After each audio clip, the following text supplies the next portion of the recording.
Chapter 57. Louis stumbled over something and fell full length on the ground.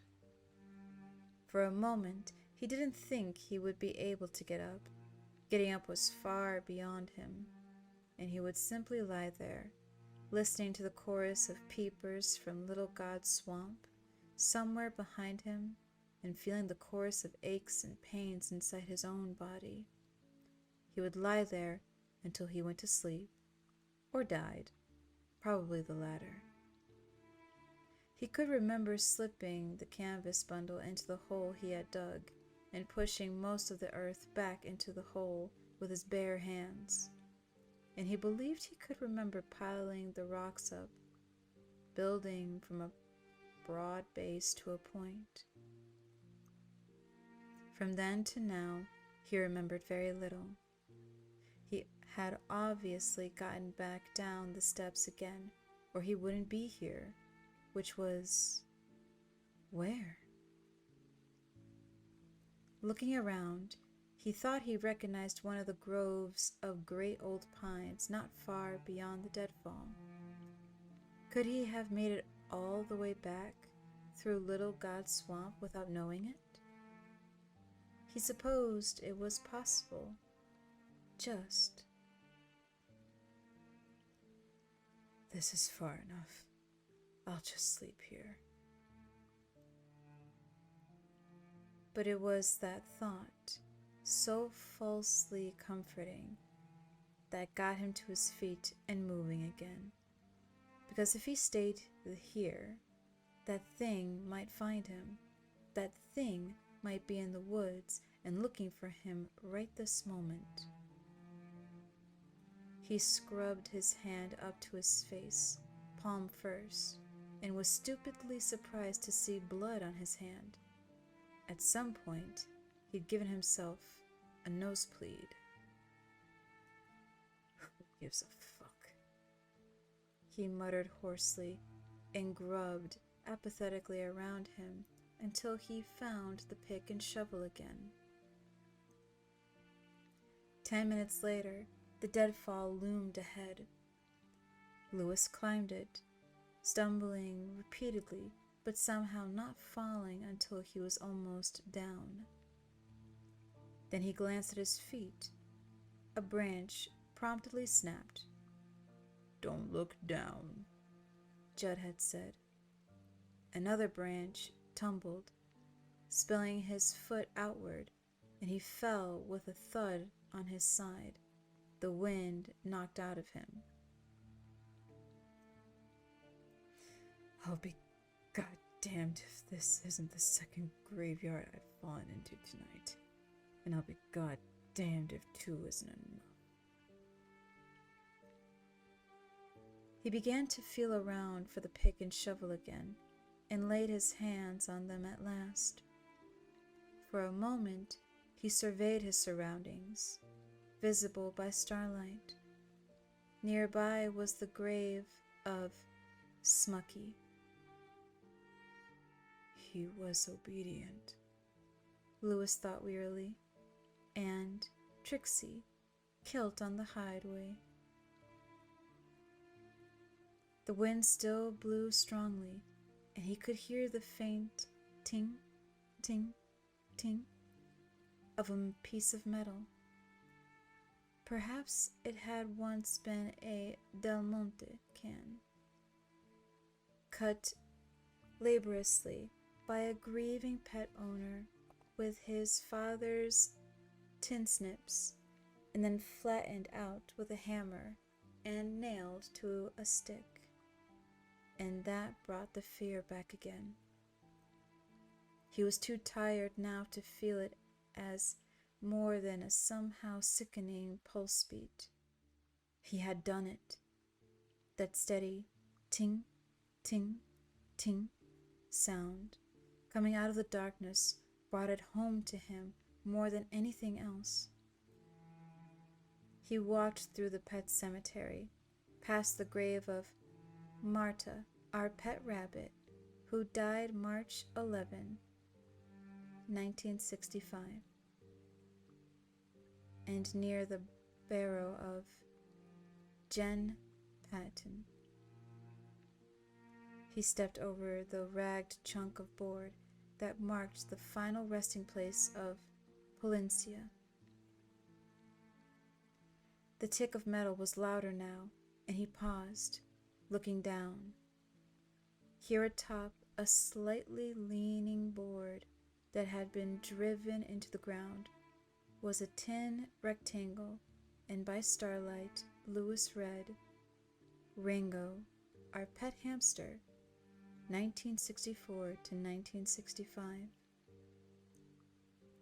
It was this place of tin that was ticking repeatedly off the boards of the pet cemetery's entry arc. Lewis reached down to bend the piece of tin back, and then froze, scalp crawling. Something was moving back there. Something was moving on the other side of the deadfall. What he heard was a stealthy kind of sound.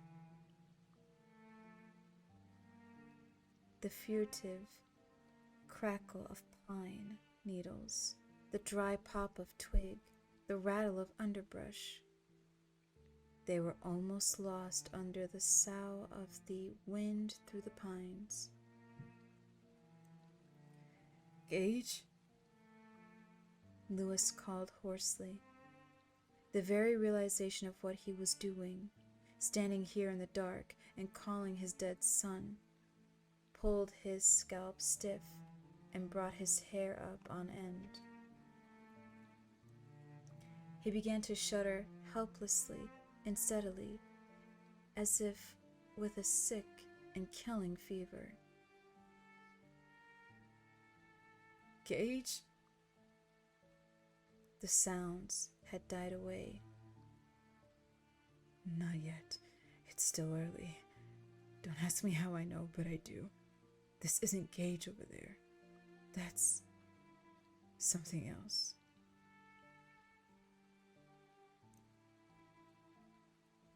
He suddenly thought of Ellie telling him, "He called Lazarus, come forth," because if he hadn't called for Lazarus by name, everyone in that graveyard would have risen. On the other side of the deadfall, those sounds had begun again. On the other side of the barrier, almost, but not quite, hidden under the wind. As if something blind were stalking him with ancient instincts. He dreadfully overstimulated brain conjured horrible, sickening pictures. A giant mole, a great bat that flapped through the underbrush rather than flying. Lewis backed out of the pet cemetery, not turning his back to the deadfall, that ghost-like glimmer, a livid scar on the dark, until he was well down the path. Then he began to hurry, and perhaps a quarter of a mile before the path ran out of the woods and into the field behind his house, he found enough left inside him to run. Lewis slung the pick and shovel indifferently inside the garage and stood for a moment at the head of his driveway, looking first back the way he had come and then up at the sky. It was 4:15 in the morning, and he supposed dawn could not be so far away. Light would already be 3/4 of the way across the Atlantic, but for now, here in Ludlow, the night held hard. The wind blew steadily. He went into the house, feeling his way along the side of the garage and unlocking the back door. He went through the kitchen without turning on a light and stepped into the small bathroom between the kitchen and the dining room. Here, he did snap on a light, and the first thing he saw was Church, curled up on top of the toilet tank, staring at him with those muddy, yellow-green eyes. "Church," he said, "I thought someone put you out." Church only looked at him from atop the toilet tank. Yes, someone had put Church out. He had done it himself. He remembered that very clearly, just as he remembered replacing the window pane down cellar that time, and then telling himself that he had taken care of the problem. But exactly whom had he been kidding? When Church wanted to get in, Church got in, because Church was different now. It didn't matter. In this dull, exhausted aftermath, nothing seemed to matter. He felt like something less than human now. One of George Romero's stupid, lurching movie zombies, or maybe someone who had escaped from T.S. Eliot's poem about the Hollow Men. "I should have been a pair of ragged claws, scudding through Little God Swamp and up to the Micmac burying ground," he thought, and uttered a dry chuckle. "Headpiece full of straw, Church," he said in his croaking voice. He was unbuttoning his shirt now. "That's me. You better believe it." There was a nice bruise coming on his left side, about halfway up his rib cage, and when he rolled up his pants leg, he saw that the knee had been banged on the gravestone, was swelling up like a balloon.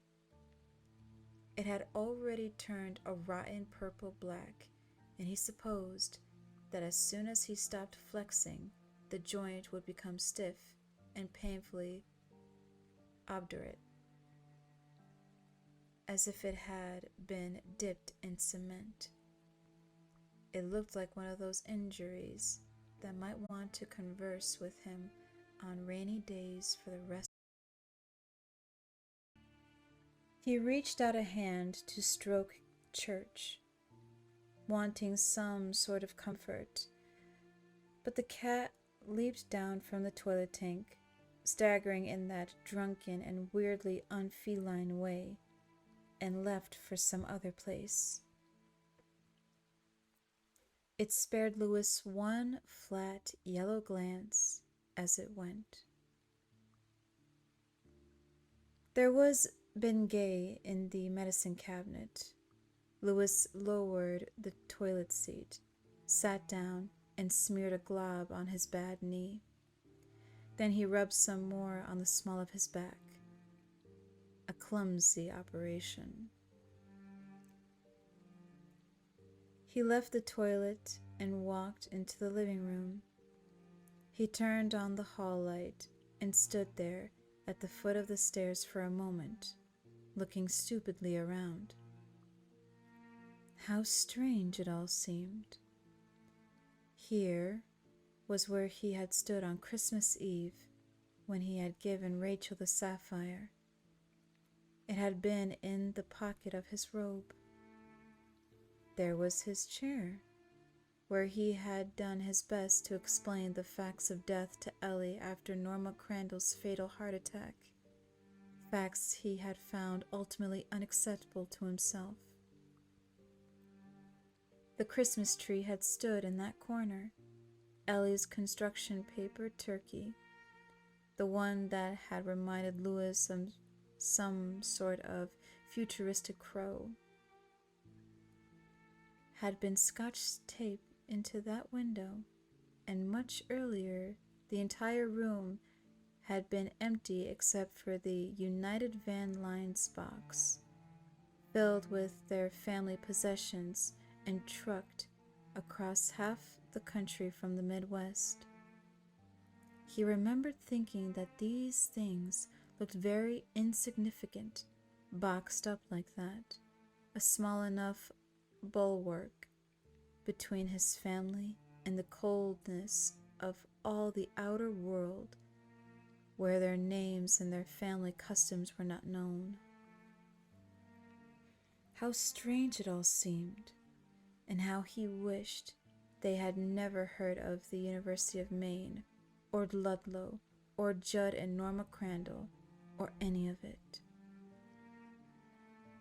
He went upstairs, and in the bathroom at the top, he took the stool, stood on it, and took down the small black bag from on top of the medicine cabinet. He took this into the master bedroom, sat down, and began to rummage through it. Yes, there were syringes in case he needed one. And amid the rolls of surgical tape and surgical scissors and neatly wrapped papers of surgical gut were several ampoules of very deadly stuff, if needed. Lewis snapped the bag shut and put it by the bed. He turned off the overhead light, then lay down, hands behind his head. To lie here on his back, at rest, was exquisite. His thoughts turned to Disney World again. He saw himself in a plain white uniform, driving a white van with the mouse ears logo on it. Nothing to indicate it was a rescue unit on the outside, of course.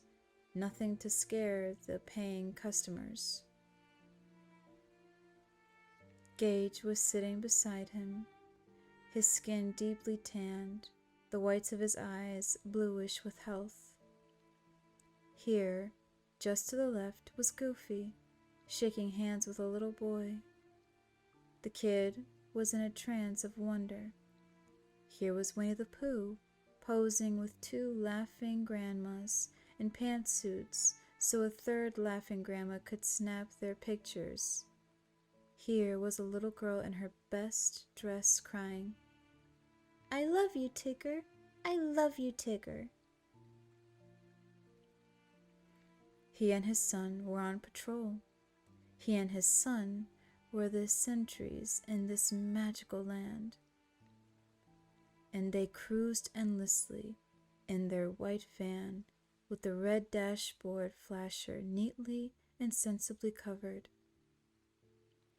They were not looking for trouble, not they, but they were ready for it should it show its face.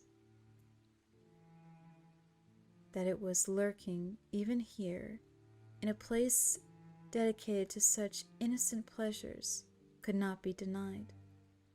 Some grinning man buying film along Main Street could clutch his chest as the heart attack struck. A pregnant woman might suddenly feel the labor pains start as she walked down the steps from the sky chariot. A teenage girl as pretty as Norman Rockwell cover might suddenly collapse in a flapping epileptic fit, loafers rattling out a jagged back belt on the cement as the signals in her brain suddenly jammed up.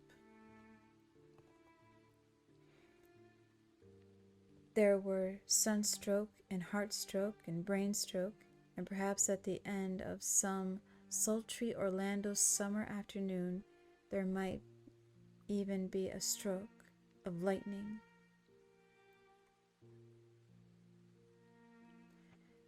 There was even Oz, the 𝘕𝘦𝘢𝘕 himself here.